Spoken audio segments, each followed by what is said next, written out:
A história é familiar.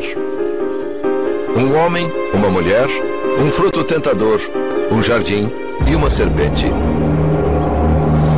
Mas não é a história exclusiva da Bíblia. Ela também aparece em um antigo texto sumeriano datado de 2300 a.C., séculos antes do surgimento da Bíblia. Esse mito então teria sido plagiado pelos autores da Bíblia? Ou ambos os relatos estariam ligados a um só evento, ocorrido em um passado muito remoto? A civilização sumeriana floresceu entre mais ou menos 4.000 e 2.000 a.C. Ali na Suméria, a própria escrita foi inventada. Em 1835, milhares de tabletes de argila cobertos de letras cuneiformes sumerianas achavam-se espalhados por toda a Pérsia. Todavia, esses escritos permaneciam indecifráveis. George leu uma história estranhamente familiar. Falava de um jardim, de uma árvore da vida e até de uma serpente. Tratava-se da saga de um herói sumeriano chamado Gilgamesh.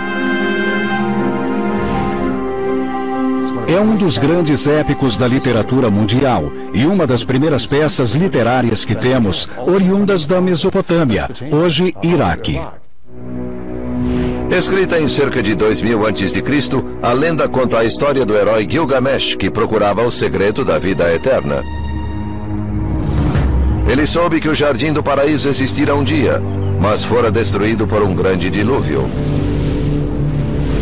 Gilgamesh acabou encontrando o fruto da árvore da vida. Infelizmente não alcançou a imortalidade por causa de uma inimiga bastante familiar.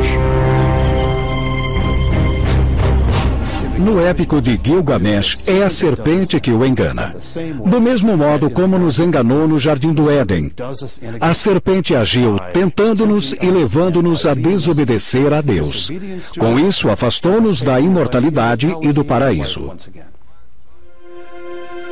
Mas George Smith havia feito uma descoberta chocante.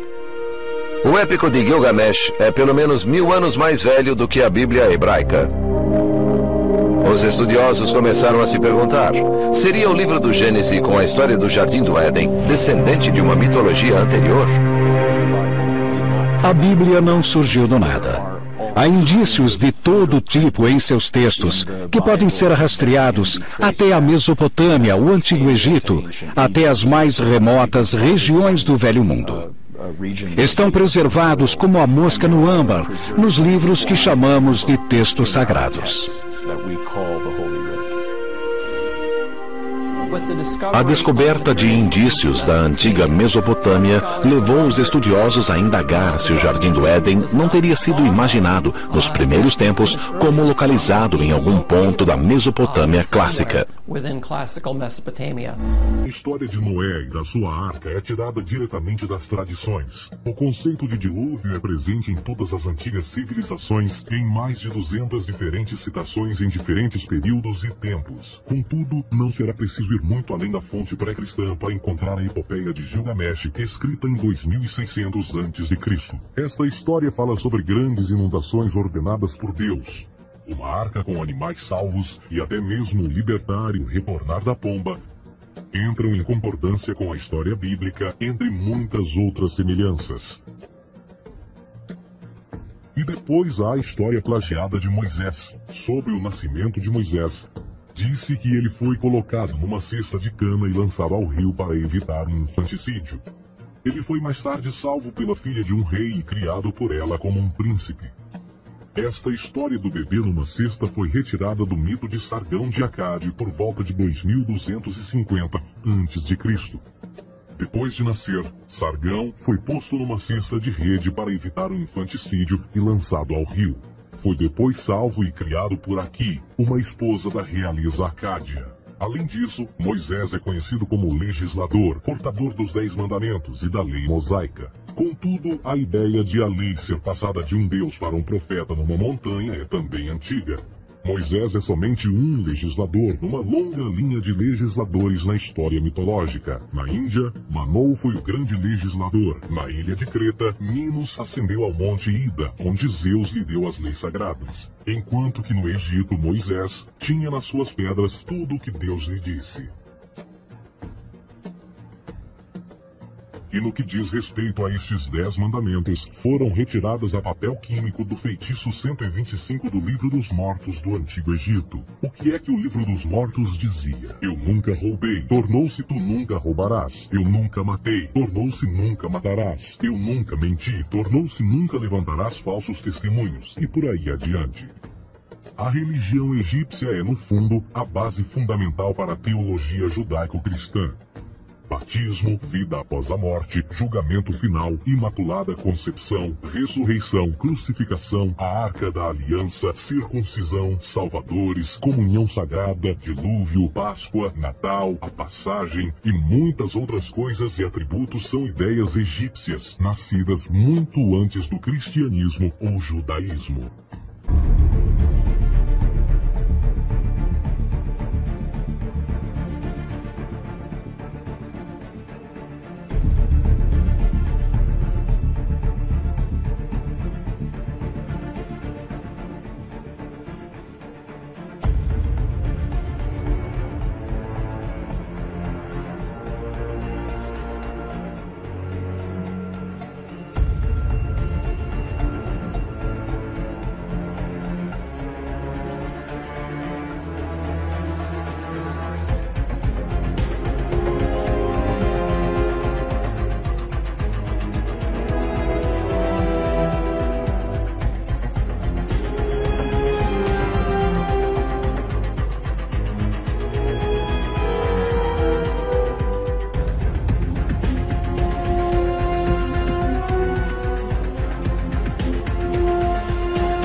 Na versão de Homero da criação dos humanos, o Deus Prometeu forma o primeiro homem do barro e assopra a vida nele. Em Hesíodo, Zeus criou progressivas raças de homens: ouro, prata, bronze e ferro. Parece que cada raça simboliza diferentes aspectos da condição humana. A primeira raça de homens era feita de ouro, suas vidas eram tranquilas, suas colheitas abundantes. Eles literalmente festejavam com os deuses. Datando de 3000 a.C., as mensagens gravadas na pedra são consideradas como os primeiros relatos escritos do mundo. As tábuas sumérias são provavelmente a mais antiga forma de registro escrito que temos. Elas foram traduzidas e contam histórias empolgantes sobre como os deuses se misturaram aos seres humanos e atuaram na criação dos seres humanos. Se isso é só mitologia, ou se é um fato, ninguém sabe realmente. Segundo as interpretações das tábuas sumérias, os deuses eram chamados Anunnaki. O que estamos vendo aqui é uma tábua suméria, que realmente mostra a árvore da vida ladeada por seres divinos. Pode-se ver aqui os Anunnaki de cada lado. Também vemos o disco alado, uma referência simbólica de que os Anunnaki tinham o poder de voar. Eles, na verdade, têm colares com referências astronômicas, uma lua, uma estrela, vários símbolos, que podem até ser representados como um relógio de pulso. Tecnologia sendo usada 6.000 anos atrás. Os relatos escritos gravados na pedra sugerem que os Anunnaki eram seres gigantescos. Eles criaram o homem segundo os textos sumérios. Eles criaram Adão e Eva. É interessante que a Bíblia ecoe essa história, mas fale em termos de Deus.